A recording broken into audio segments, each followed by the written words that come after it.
আপনি জানেন যে আমরা কালকে রাত্রে ফেসবুক মারফতে জানতে পারছি যে কোটার যে আন্দোলন চলছে আমাদের ঝিনাইদহে সেই চলমান কর্মসূচির অংশ হিসেবে তারা আজকে সকাল 11টার সময় তারা তাদের কর্মসূচি ঘোষণা করেছিল এবং আমরা পরক্ষণেই জানতে পারছি যে তাদের সেই কর্মসূচির সাথে ছাত্রদল এবং ছাত্র শিবিরের নেতৃবৃন্দরা একাগ্রতা ঘোষণা করেছে।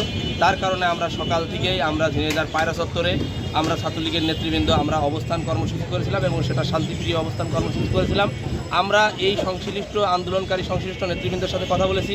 আমরা তাদেরকে বলেছি যে আপনারা যে কোটা সংস্কার আন্দোলন করার চেষ্টা করছেন, আমরা এই কোটা সংস্কার আন্দোলনের সাথে আমাদের বাংলাদেশ ছাত্রলীগের সংগ্রামী সভাপতি সাদ্দাম হোসেন ভাই একাগ্রতা ঘোষণা করেছে। আমরা কোটা সংস্কারের পক্ষে, তবে আপনারা যে স্লোগানগুলো আপনারা ব্যবহার করছেন যে তুমি কে আমি কে রাজাকার রাজাকার এবং মাননীয় প্রধানমন্ত্রীকে নিয়ে আপনারা যে কটূক্তি করছেন, আপনারা এই ধরনের কর্মসূচি বা স্লোগানের ভিতরে যদি যান তাহলে আমরা কিন্তু সেটা মেনে নেব না। আমরা তাদেরকে সেটা বলে আসার পর তারা আমাদেরকে আশ্বস্ত করেছে যে না, তারা এই ধরনের স্লোগান দিবে না। পরবর্তীতে আমরা পায়রা চত্বরে থাকলে আমরা যখন লাইভ টেলিভিশন এবং অন্যান্য পত্রিকার সাংবাদিকের মাধ্যমে জানতে পারলাম যে তারা ওই জায়গায় সেই একই স্লোগান যে তুমি কে আমি কে রাজাকার রাজাকার এবং তারা মাননীয় প্রধানমন্ত্রীকে কটূক্তি করে তারা স্লোগান দিচ্ছে। ঠিক একই সময়ে আমরা এখান থেকে ওইখানে তাদের কাছে যাই এবং গিয়ে তাদের সাথে কথা বলার চেষ্টা করি এবং আমরা জয় বাংলার স্লোগান দিই।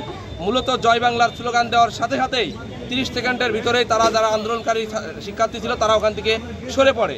এটা আমরা একদম স্পষ্ট আমাদের কাছে প্রমাণ হয় যে আসলে জয় বাংলার স্লোগান দেওয়ার পরে তারা যেটা 71 সালে যেভাবে পিছু হটেছে, আজকে ঝিনাইদহের মানুষ সেটা দেখেছে যে তারা তুমি কে আমি কে রাজাকার রাজাকার স্লোগানের প্রেক্ষিতে যখন ছাত্রলীগের নেতৃবৃন্দ সেখানে জয় বাংলা স্লোগান দিয়েছে, মুহূর্তের ভিতরেও তারা 15 সেকেন্ডও সেখানে দাঁড়াইতে পারেনি। আচ্ছা, তারা যে অভিযোগটা করতেছে ছাত্রলীগ অতর্কিত আমাদের উপর হামলা করছে, এই বিষয়টাকে তুমি কীভাবে বলবে? তাদেরকে হামলা না, তাদেরকে বোঝানোর চেষ্টা করা হয়েছে। তারা যখন আমাদের সামনে তুমি কে আমি কে রাজাকার রাজাকার স্লোগান দিয়েছে, এটা স্বাধীন বাংলাদেশ এবং জাতির জনক বঙ্গবন্ধু শেখ মুজিবুর রহমান আমাদের এই স্বাধীন পতাকা এবং স্বাধীন বাংলাদেশ রাষ্ট্র গণতন্ত্র আমাদেরকে দিয়েছে।